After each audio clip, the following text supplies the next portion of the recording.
वो जन्म से सूत पुत्र था पर कर्म से एक योद्धाओं का राजा। वो दानवीर था लेकिन किस्मत ने उससे सब कुछ छीन लिया।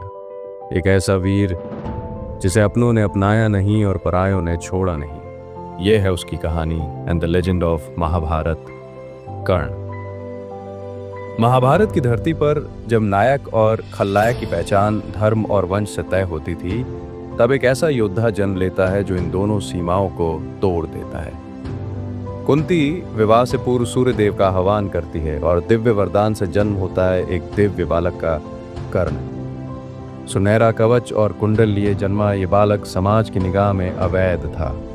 कुंती उसे एक टोकरी में बहा देती है और वो बहते हुए पहुंचता है अधिरथ और राधा के पास एक सूत परिवार में। कर्ण बचपन से ही धनुर्विद्या में निपुण था, परंतु जब वो गुरु द्रोणाचार्य से शिक्षा मांगता है, उसे सूत पुत्र कहकर अपमानित कर दिया जाता है। निराश कर्ण भगवान परशुराम की शरण में जाता है, लेकिन अपनी पहचान छुपाता है। एक दिन जब परशुराम को ये ज्ञात होता है कि कर्ण ब्राह्मण नहीं है, वो श्राप दे देते हैं। जिस क्षण तुम्हें सबसे अधिक शस्त्र विद्या की आवश्यकता महसूस करोगे, उसी क्षण तुम सब भूल जाओगे।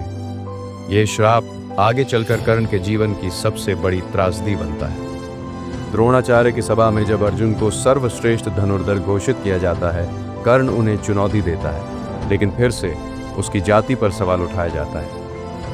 कर्ण को सम्मान चाहिए था और दुर्योधन को एक सच्चा योद्धा। दुर्योधन कर्ण को अंग देश का राजा बनाता है और वही दिन था जब कर्ण उसकी सच्ची मित्रता का ऋणी हो गया, जीवन भर के लिए। महाभारत युद्ध से पहले कुंती कर्ण से मिलने आती और कहती है, तुम मेरे पुत्र हो, लौट आओ पांडवों के पास।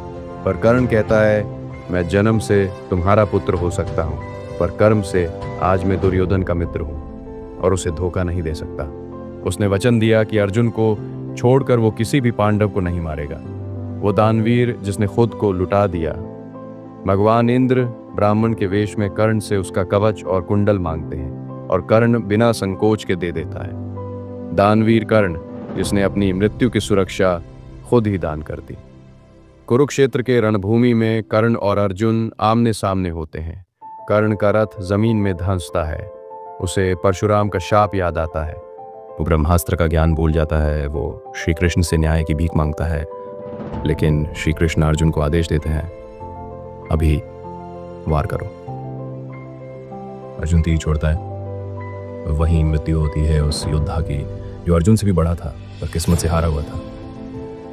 जब कर्ण लहूलुहान था, तब श्री कृष्ण उनके पास जाते हैं। तब कर्ण उनसे पूछते हैं कि हे माधव, मेरी क्या गलती थी?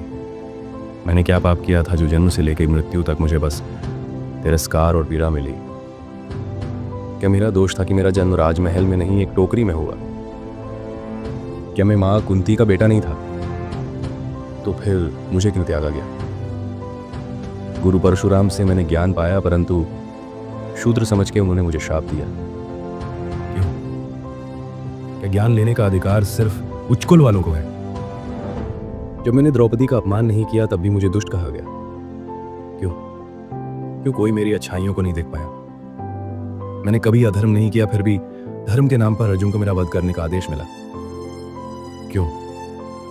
क्या सिर्फ इसलिए क्योंकि मैं कौरवों की ओर था? मैंने कवच और कुंडल तक दान दे दिए, फिर भी मुझे अधर्मी कहा गया। क्या दान वीरता भी मेरा अपराध बन गई? हे केशव, एक बार नहीं, बार बार मेरे साथ अन्याय हुआ। तो बताओ, मेरी सबसे बड़ी गलती क्या थी?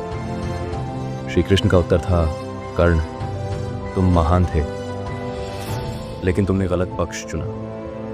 धर्म को जानकर भी तुम उससे मुंह मोड़ बैठे। दुर्योधन तुम्हारा मित्र था और तुमने उसके लिए जीवन दिया, पर जब उसने अधर्म किया, तुमने विरोध नहीं किया। यही तुम्हारी सबसे बड़ी त्रासदी थी। तुम्हारा हृदय उज्ज्वल था, लेकिन तलवार अंधकार के हाथ में थी।